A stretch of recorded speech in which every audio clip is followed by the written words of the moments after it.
Hello mga sis, for today's video ay gusto ko lang i-share sa inyo ang aking recipe ng pork steak mga sis. Actually matagal ng video to sa aking gallery, ngayon ko lang inedit. At ayun na nga mga sis, una sa lahat ay ibabad muna natin yung ating karne ng baboy sa toyo at kalamansi. At syempre lalagyan natin yan ng oyster sauce na 2 sachet. Imamarinate lang natin to mga sis ng mga ilang oras, 1 oras o kaya magdamag sa ref kung gusto niyo. At syempre ang ating paminta, hindi mawawala ang paminta mga sis. Ayan, haluin ng maigi o kaya lamasin nyo gamit ang kamay mga sis. Pero ganito na lang gagawin ko. Tapos ayan na nga mga sis, imamarinate na nga natin to.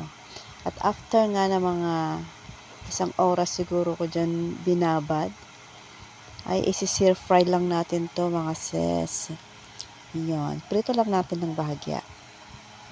Mas malasa kasi pag isi-stir fry natin to ng konti mga sis. Lalabas yung kanyang bango. Ganun. Ang pork steak ay isa sa paborito kong niluluto kasi madali lang gawin mga sis. Pag may kalamansi ka na, toyo, ibabad mo lang tapos lagyan mo na ng konting paminta. Ayan.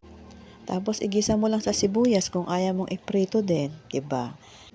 At ayun na nga mga sis, pagkatapos natin iprito ay yung ating mantika na ginamit, binawasan ko na lang 'yan.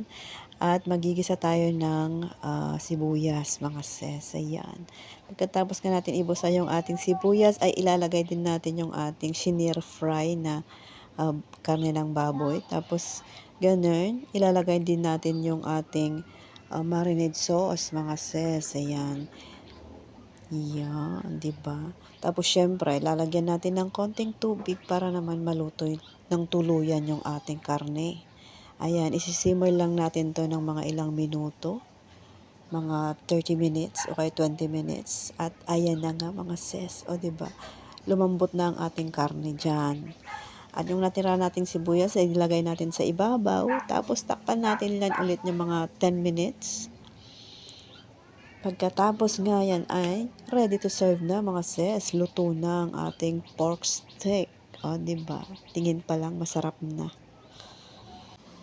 O, diba? Sadyang napakadali lang mga sis magluto ng pork steak. O, yummy. At ayun na nga mga sis, ready to serve na ang ating recipe for today's video. At hanggang sa muli mga sis, babu!